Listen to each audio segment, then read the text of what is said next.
بسم الله الرحمن الرحيم. درس جيغا بوم اندر دو دفتر حسن المسلم يو الله حاور ndini sawaba do joni ko du'a fi bornagol cionci wowaadi bornede ko dum wonbe nge jangude do karama ko men maaki walli fi be nde do deftere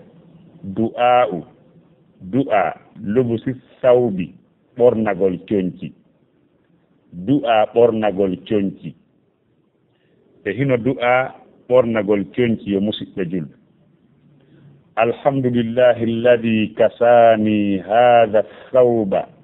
wa razaqanihi min ghayri hawlin minni wala quwwa alhamdulillahi alladi kasani hadha thawba wa razaqanihi min ghayri hawlin minni wala quwwa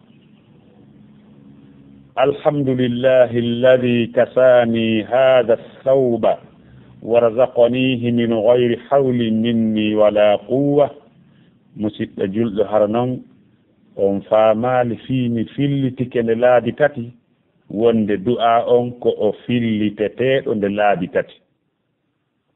komi fillitanto nde laabi tati ko tindingol ɓe waawataa ɓen ƴi'a ɗen alhamdulillahi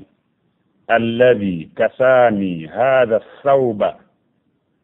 ورزقنيه من غير حول مني ولا قوة هنا فرغ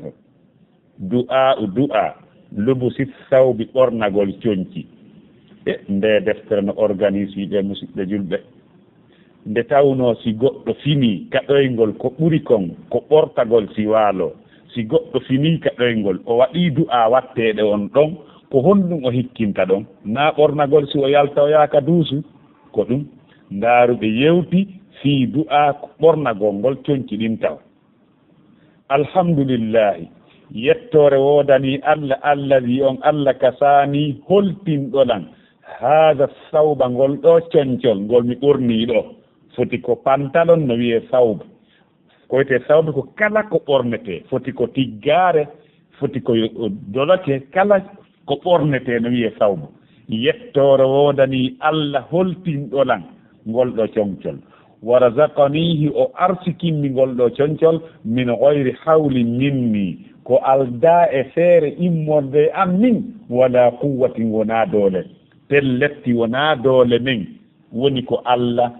okkiri en ɗiɗo coñci nayi wonɗen ɓornade si on ɗiɗi wonɗen ɓornade ko coton ni koko allah tagi ɗum na enen addi ɗan ɗo ndiyam wona enen fuɗini coton wona enen waɗi kala ko watte kon ko Allah newnani en ɗum no haani ka yettironmo ɗum ɗo musidɗo julɗo si woni hiɗa ɓornade coñci ɗi wowɗa ɓornade ko ɗo du'a wonɗa wadde o du'ale kan no mari nafoore c'est pourquoi no ari e hadis mo tawtata ko Abu Dawuda filli si en daari ka deftere Abu Dawuda yimɓe kan 4025 hadis ka deftere makko hadisi on no egga e o wi'eteeɗo Anas ibn Malik yani o wiyete Sahal ibn Ma'ad ibn Anas an abihi Anas an Rasulullah sallallahu qala man akala ta'aman thumma qala alhamdulillahi alladhi at'amani hadha at-ta'ama wa razaqanihi min ghayri hawlin minni wala quwwa ghufira lahu ma taqaddama min dhanbi وما تأخر ومن لبس ثوبا فقال الحمد لله الذي كساني هذا الثوب ورزقنيه من غير حول مني ولا قوة غفر له ما تقدم من ذنبه وما تأخر نلارو ما كيون هذا كلا نيامو نيامته o wi'i mi yetti Allah nyammin ɗolan o yettore wodani Allah nyammin ɗolan o ɗo nyamete ko alda e feere immorde an wona doole o hafurante kala ko feƴƴine junubaji makko ɗin e kala ko ardi sakkitol kala ɓorniɗo coñcol wo coñcol sawban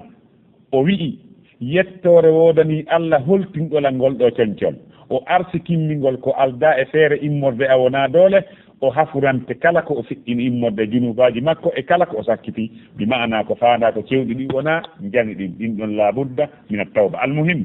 musidɗo julɗo wota aamu ɗum ɗo ko sunna nelaaɗo ni sallama si a woni a fini ka cuƙa a waɗi du'aawji ɓatteɗɗin ɓaawo ɗo e wona feƴƴinirɗen no en yewtii fi majji nde hiɗa ɓorno coñci maaɗi foti ko tiggare ma foti ko sarveeti wonɗaa haddaade yaha ka duus foti ko kaftani hum foti ko kala ko wonɗaa ɓornaade waɗu oɗo du'a tampintama fus ƴettantama hay 5 secondes alhamdulillahi alladi kasani hada thawba wa razaqanihi min gayri hawlin minni wala quwa ɗum ɗon tamƴini wona ko sattini ka alhamdulillah